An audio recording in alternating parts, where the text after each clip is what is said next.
What's up? What's up? What's up, my Mind Your Money business folks? It's me yet again with another video about today's stock market.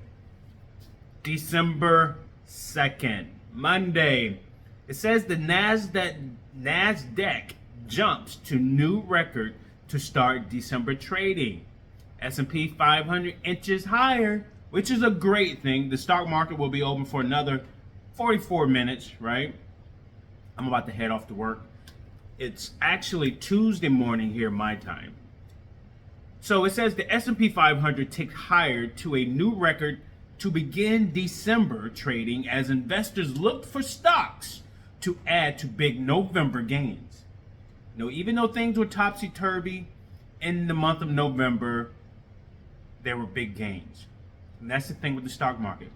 It goes up, it goes down. Just stick with it.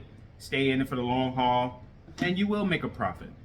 At least that's what history has shown up until this point. So the S&P 500 added 0.3%, touching a new intraday record. The Nasdaq Composite added 0.1%, also reaching a new trading intraday high. The Dow Jones Industrial was down 0.1% after briefly trading above 45,000 points, people. That's pretty high. The blue chip index had previously touched the milestone a few times last week. And for those of you that do not invest, the stock market has gone up over time. Despite what you have heard, money is being made as long as you're investing into good growth stock, good blue chip stock. On average, over the last 100 years, on average, the S&P 500 has brought back at least 10%. So it says here, shares of Tesla gained 3% following an upgrade to buy from neutral at Roth MKM, with the firm citing as a catalyst Musk's close relationship with President-elect Donald Trump. AI server maker Supermicro Computers surged 29% after a special committee found no evidence of misconduct and that the firm's financial statements were materially accurate, because SMCI was on the verge of being delisted from the stock exchange because of some financial issues or financial reporting or lack thereof. But it seems to be good to go now. Meanwhile, Amazon added 1% amid the start of the holiday shopping season on Cyber Monday. Everybody shopping via Amazon, making Bezos richer. I'm not hating, just stating the facts. November marked the best month of 2024 for both the Dow and the S&P 500, with the two gaining 7.5% and 5.7% respectively for that period. And after I'm done giving this report, which isn't long, I would talk about some of my gains in the stock market. So it says here, most of the gains came in a post-election rally after President-elect Donald Trump emerged as the winner. Both of the indexes notched closing highs in Friday's shortened trading session. That is true. Small cap stocks were also a winner in November, as investors saw the group benefiting from Trump's potential tax cuts. The Russell 2000 surged more than 10% in the month, also notching its biggest monthly gain of the year. December is traditionally, that word, right? A good month for stocks. But Jay Hatfield, founder and CEO of InfraCap, only sees the market range bound into the end of 2024. I think we'll grind higher, but not rocket higher, he told CNBC, citing 6,200 as a potential year-end estimate for the S&P 500. I'll take it. It's still a gain. This is less than 3% above where the benchmark closed on Friday. I think we priced in the upside from the new pro-business administration, President-elect administration, right? And now we need to get details, not just tweets.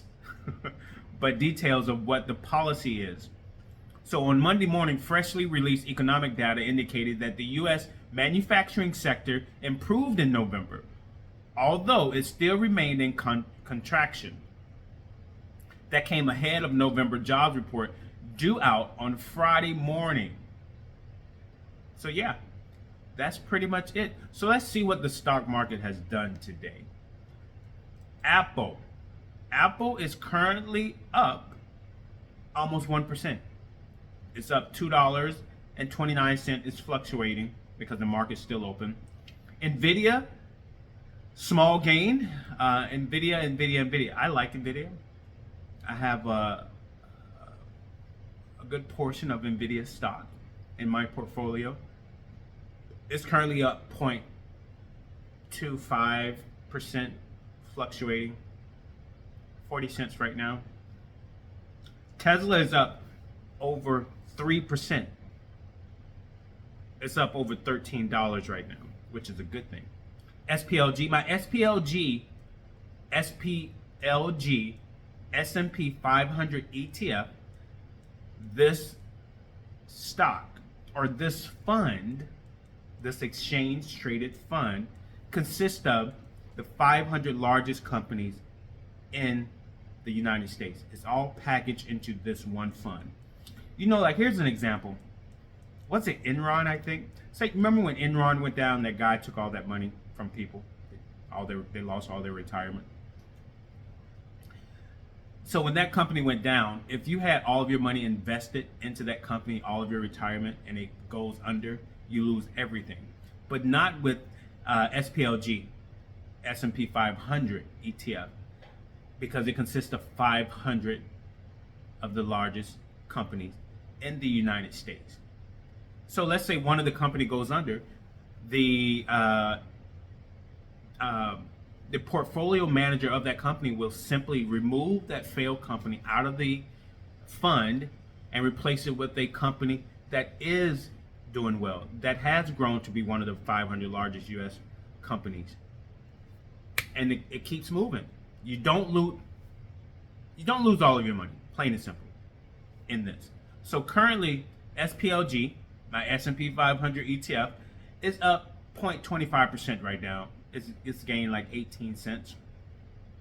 And so let's talk about my gains on this year to date.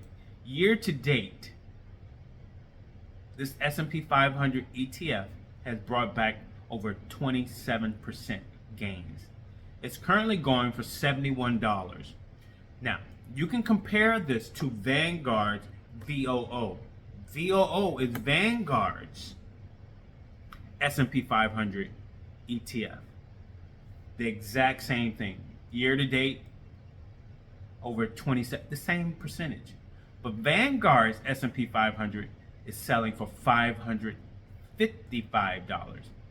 I went with SPLG, it's only $70, the same returns. It just one is more popular than the other. Like SPLG, their asset amounts to about $48 billion, right? Vanguard's been around a lot longer, it's more popular. It has net assets of 1.28 trillion. So yeah, same thing.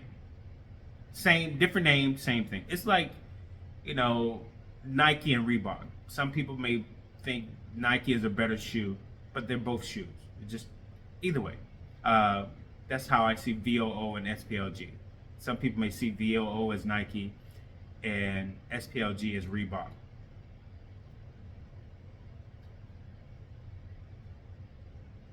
I don't know if that was a good example, but yeah. Okay, so I also have another ETF called FTEC from Fidelity, and it's an information technology exchange traded fund consisting of like 290 information technology companies, and some of these companies are also a part of the S&P 500, like Nvidia, like Apple. They are also a part of this technology fund. So I say all that to say this. Like, I don't have to be the expert. I don't need to go online if I'm new to investing and trying to figure out what stock should I invest in? I can choose an S&P 500 ETF and just invest my money in that. And let the managers, the professionals, the experts, let them manage the fund, and I just contribute my money. Or if I want to cover the entire stock market, now Vanguard has a total stock market fund, which is called VTSAX, and it covers small caps, it covers mid cap, large cap companies, the Nvidias, the Amazons. It has about almost 4,000 companies within that one fund. That one fund, right? It covers the entire stock market. You can just invest in that, right? And VTSAX, year to date, has brought back, over 26% returns. You're not going to get that from your bank, from your savings account. You're not going to get that from a high yield savings account. 26%. Okay, what else? SMCI has, like the article said, gained over 29%. It's up $9. I did buy a small portion of the stock when it was a little cheaper, when they were having that issue. But I looked at the companies and individuals that were invested into SMCI, people like BlackRock, Vanguard. There were so many different people and companies, funds that own the stock. And I said to myself, there's no way the stock is going to go under with these people invested in it. So I invested into the company myself. And now it's been cleared. It's not going to be delisted. And because of that information, the stock has jumped 29% today. So that's a win-win for me. All right, so yeah, that is all I'm going to cover today. Pretty much the stock market is doing today. It can do bad tomorrow for whatever reason. It could do bad on Friday when that report comes out, or Monday because of the report on Friday. It just depends. It is what it is. That's why I dollar cost average into the stock market weekly, monthly, just depends on what's happening in the market. I buy the dip when the prices of good companies go down. When the stock price of a company goes down, I buy more of it. And yeah, but like things I've been talking about in previous video, you have to lower your debt to income ratio in order to participate in these types of things. And you want to have the freedom to do so. And you do not want to invest any money that you cannot afford to lose, because investing is like gambling. I don't care what type of investing you're doing, whether it be in your company's 401k plan, in these paper assets like stocks, real estate, because anything can happen. And we've seen things happen to where everything just takes a dive because of a pandemic, because of a crash, housing market. It affects everything. It affects the market. It affects banks. It affects your returns, and it can chop your balance in half. So yeah, so budget, dollar cost average into the market, and just go from there. And you do not have to be the expert. And disclaimer, I am not an expert, and I am not claiming to be one. All the information in my videos and on my channel are for entertainment purposes only and expresses my opinions. So please consult with a financial advisor before you invest any of your money into the stock market. All right, so you guys take care. Peace. Hope you have a blessed day. All right, take care. Oh, like, comment, subscribe, share this video. Let me know what you think. If you think anything at all, think, people, think.